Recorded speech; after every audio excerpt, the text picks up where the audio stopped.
Magandang gabi mga kapatid.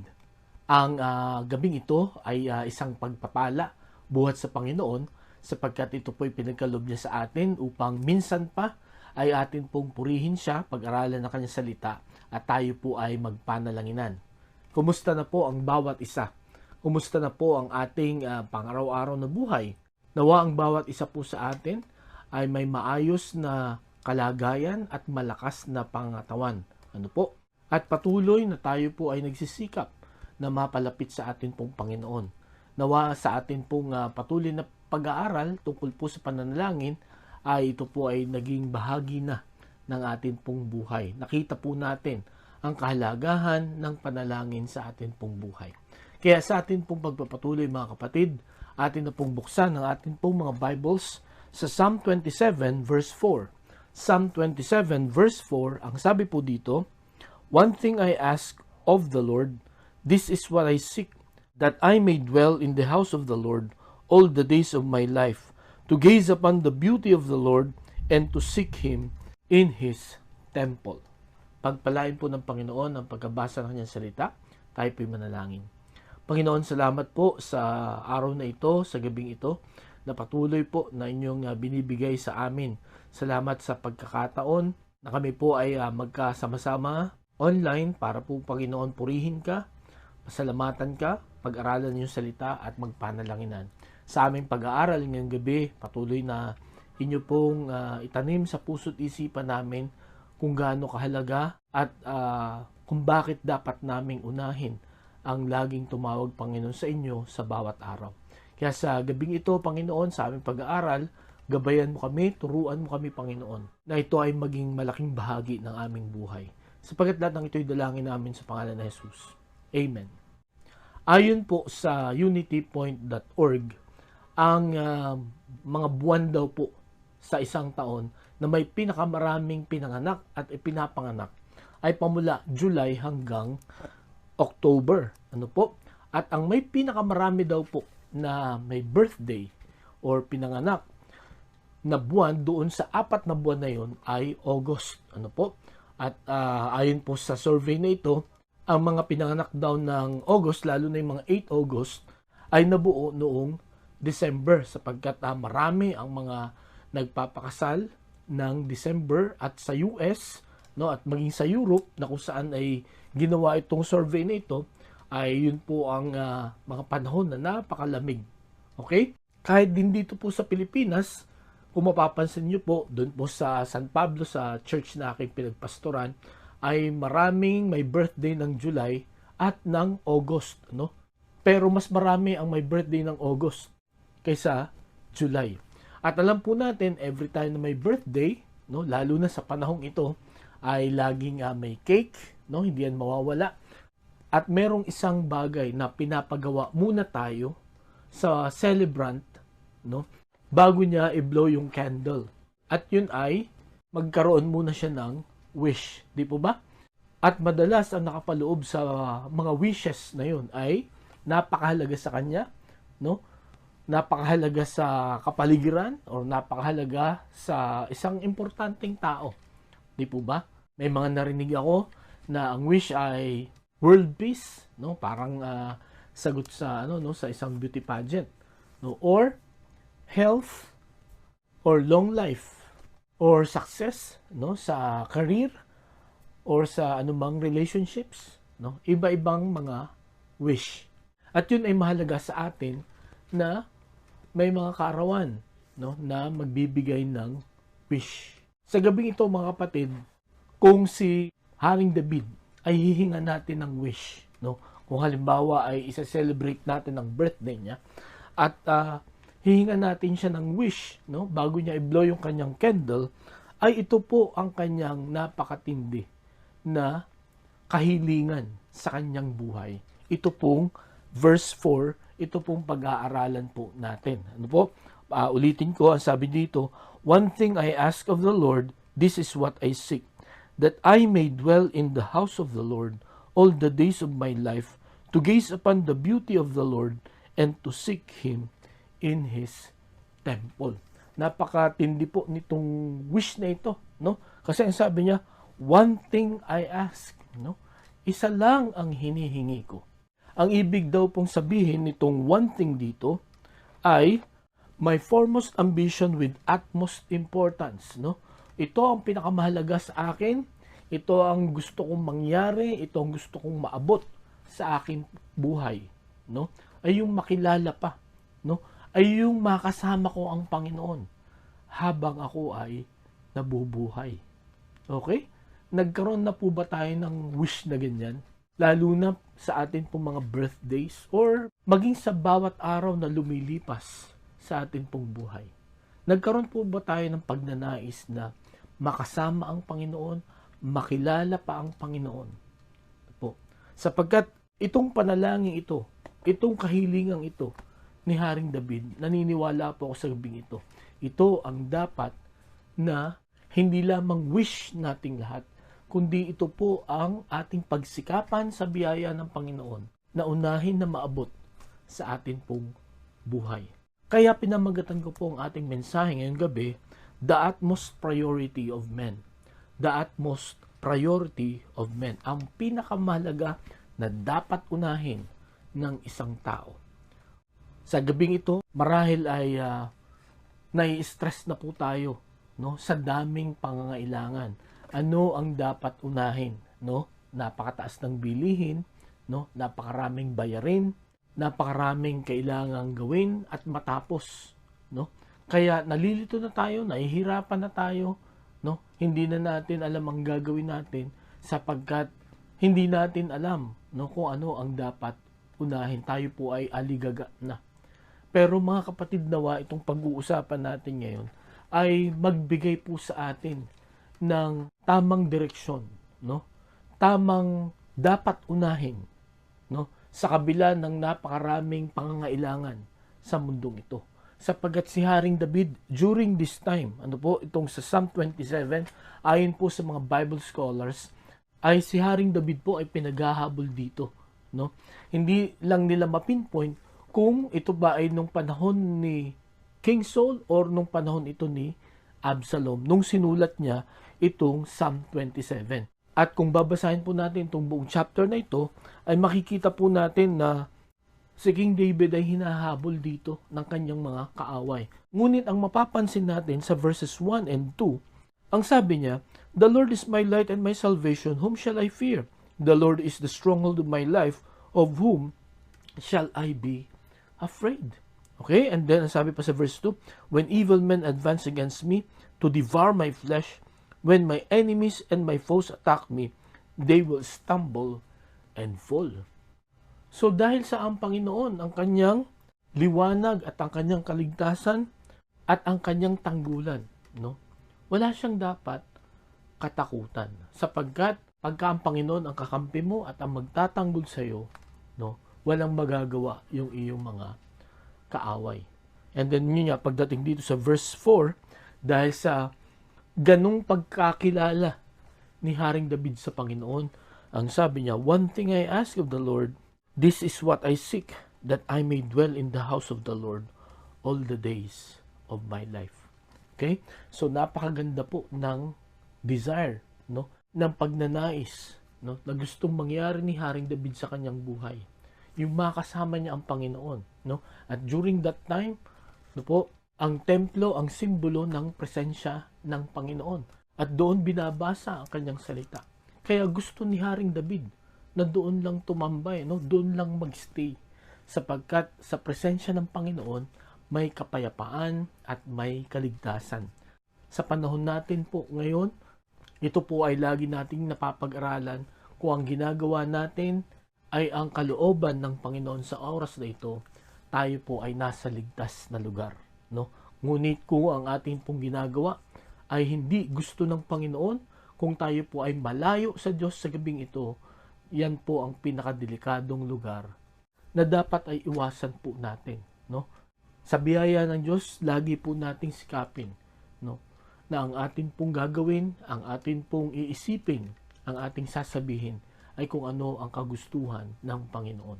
Sa gabing ito, mga kapatid, meron tayong tatlong makikitang resulta, no? Kung ang uunahin mo ay kilalanin ang Panginoon, kung uunahin mong hanapin siya. sa iyong buhay. Okay? At makikita po natin na ito ang nangyari kay Haring David, no? Kung atin pong pag-aaralan ang naging takbo ng kanyang buhay simula nung siya ay bata pa hanggang sa siya ay kunin na ng Panginoon. Ang una po na makikita natin na resulta, no, when our utmost priority is to know and seek the Lord, ay first, knowing God is not a waste of time but a way of life, no? Knowing God is not a waste of time but a way of life. Yung pag-alam natin, no? Yung paghanap natin, yung pagkakilala natin sa Panginoon, yung effort na ating ibibigay, no po, yung halaga, yung oras na ibibigay natin, hindi po yan sayang na oras, no? Kundi ito dapat ay maging bahagi na ng atin pong buhay. Katulad po ng ginawa ni Haring David. Ang sabi po sa Psalm 119 verses 1 to 3, by the way, kung gusto nyo pong malaman kung gaano kahalaga kay Haring David ang salita ng Diyos, basahin po ninyo ang Psalm 119. At dito po natin makikita, no po, ang pagpapahalaga ni Haring David sa kanyang salita. At naway ganito rin ang maging pagpapahalaga natin po sa salita ng Diyos. Ang sabi po dito sa verses 1 to 3, Blessed are they whose ways are blameless, who walk according to the law of the Lord. Blessed are they who keep His statutes and seek Him with all their heart. They do nothing wrong, they walk in His ways. So, ang sabi po dito, Blessed are they whose ways are blameless, who walk according to the law of the Lord. Ang sabi niya, blessed, or ang iba pong translation ng the word blessed dito is happy, no? Happy are they whose ways are blameless. Okay? At bakit magiging blameless ang kanyang pamumuhay? Sabi dito sa second part, who walk according to the law of the Lord. Okay? So, kung gusto mo maging maayos ang iyong buhay, no? Ang pamumuhay dito sa mundong ito, mamuhay ka ng naaayon sa utos ng Panginoon. Mamuhay ka ng naaayon sa kanyang salita. At ang sabi pa nga dito sa verse 3, they do nothing wrong. They walk in His ways. When you walk in God's ways, hindi ka magkakamali, no? Hindi ka mabibigo.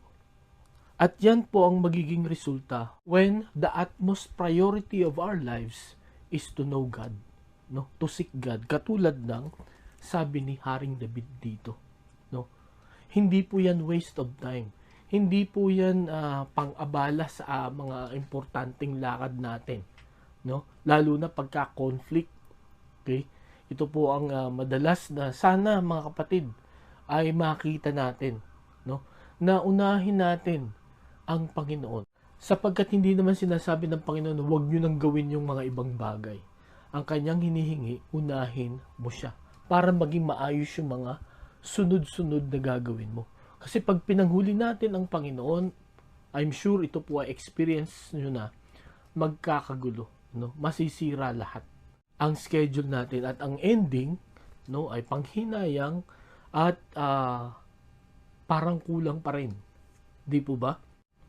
Nasabi nga ni Martin Luther nung siya po in-interview kung gaano karami ang kanyang gagawin sa maghapon, ang sabi ni Martin Luther, sobrang dami. Napaka-busy ko ngayong araw na ito. Kaya kailangan ko ng 3 oras na manalangin, no? I need 3 hours to pray to fulfill all my commitments. Yun po ang sabi ni Martin Luther. Kaya mga kapatid, ngayong gabing ito, sana po ay maging conscious po tayo. Sapagkat ang dyablo ayaw niya na inuuna natin ang Diyos. Kaya ang gagawin niya, bibigyan niya tayo ng maraming mga kaagaw, no? At the moment na pinagbigyan natin siya sa isa, meron niyang kasunod, no? Pero salamat sa Panginoon sapagkat ang Diyos ay laging nagbibigay ng biyaya, no? Ng kalakasan, ng karunungan kung papaano natin mapapaglabanan ang mga bagay na yun, no? Lagi siyang may paalaala sa atin, no? Para unahin natin siya. Ito po si Haring David, naniniwala ako sa gabing ito kung bakit siya naging matagumpay, because his utmost priority in life is to know God, no? And for him, knowing God is not a waste of time, but this is his way of life. Ang sabi pa nga niya sa Psalm 119, verse 105, your word is a lamp to my feet and a light to my path. Okay? So, sa kanyang paglalakbay, sa buo niyang buhay, no, ang gabay niya ay ang salita ng Diyos. At ang sabi pa sa 164, no, Psalm 119, 164, 7 times a day I praise you for your righteous laws. No? 7 times a day. Nagpupuri si Haring David. Sumasamba siya sa Panginoon because of his righteous laws, because of his words.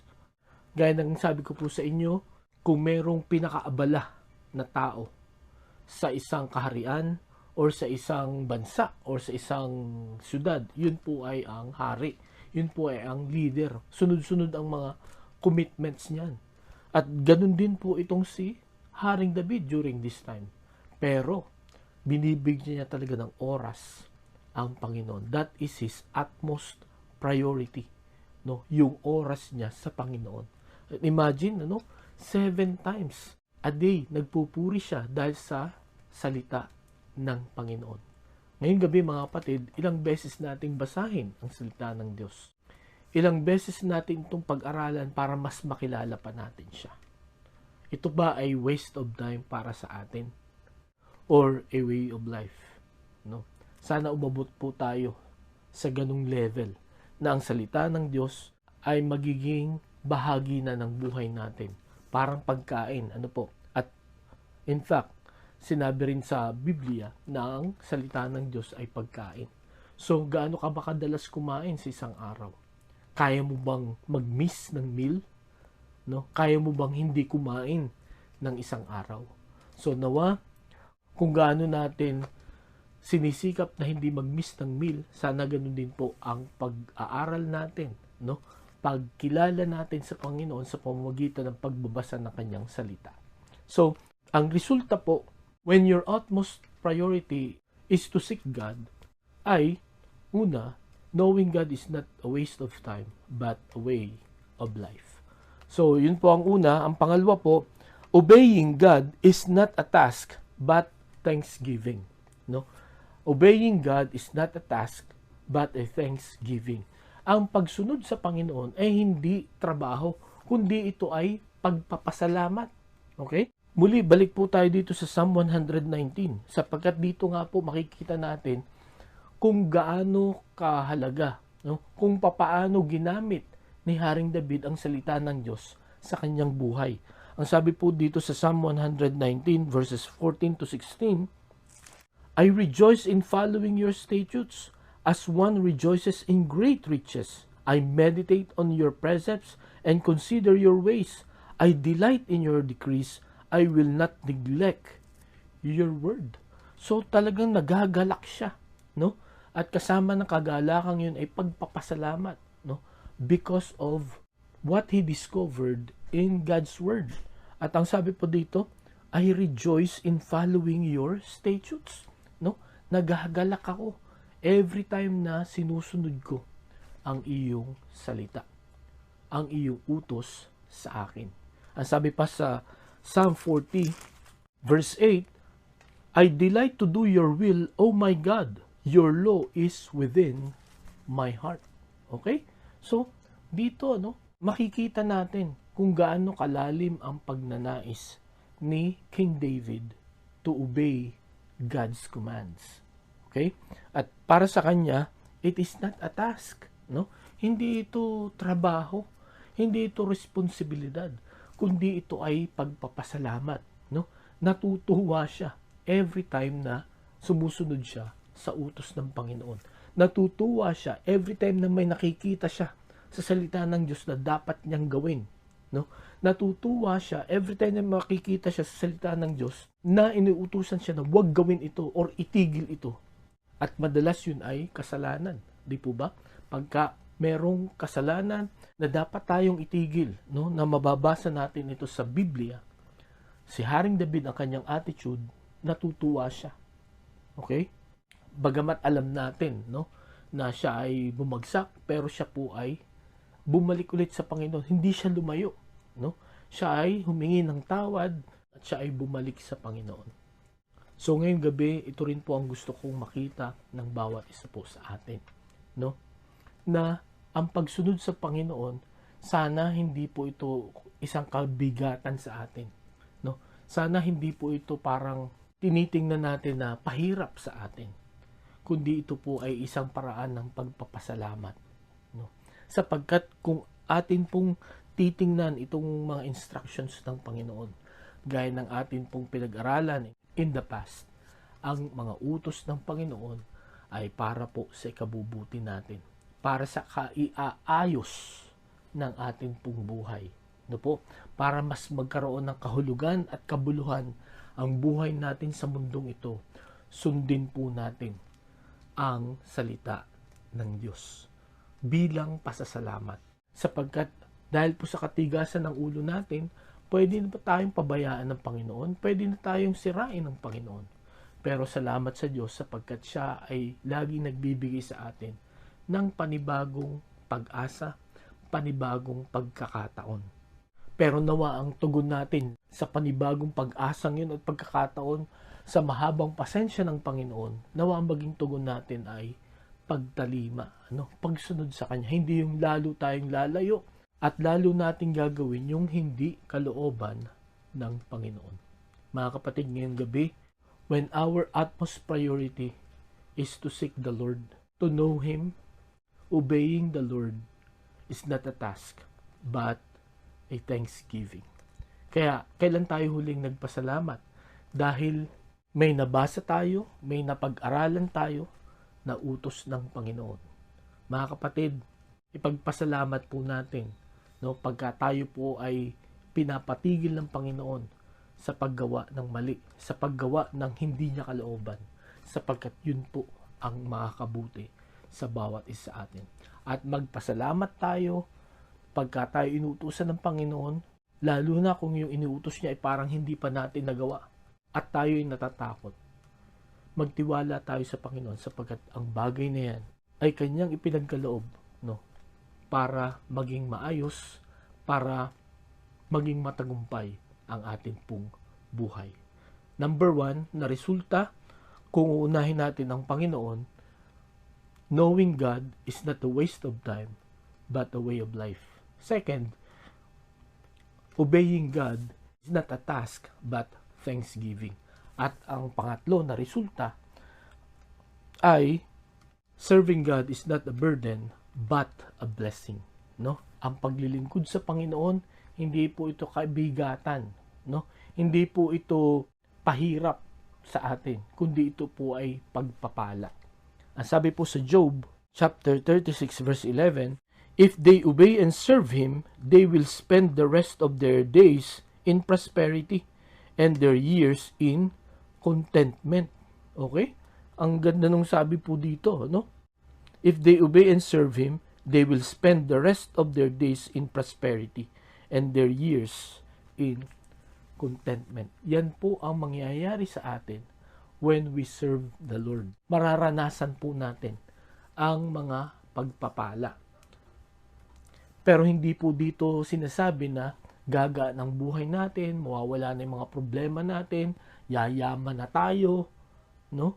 At lahat ng gusto natin ay matatanggap natin. Hindi po yun ang ibig sabihin ng talatang ito. Kundi, ang pinapakita po ng talatang ito, yung mga pagpapala na nakalaan sa mga taong sumusunod sa Panginoon ay ipagkakaloob sa atin ng Panginoon. Yung pagpapala na ipinangako ng Panginoon, no? Pagka sinabing pagpapala, yung iniisip natin at yung gusto natin na ibigay sa atin ng Panginoon. Hindi po. Ang pagpapala dito, yung kasaganaan dito mga kapatid, ay ang kasaganaan na buhat sa Panginoon.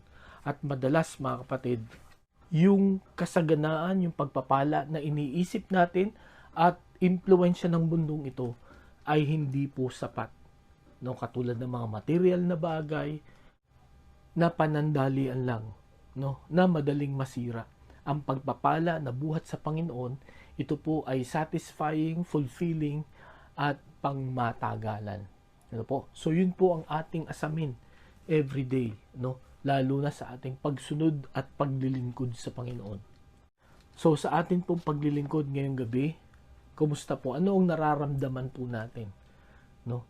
Pakiramdam ba natin ay naaabuso tayo? No? Pakiramdam ba natin ay hindi tayo karapat-dapat? Pakiramdam ba natin ay dapat sila na lang, hindi yan para sa akin? Ang paglilingkod sa Panginoon ay pagpapala.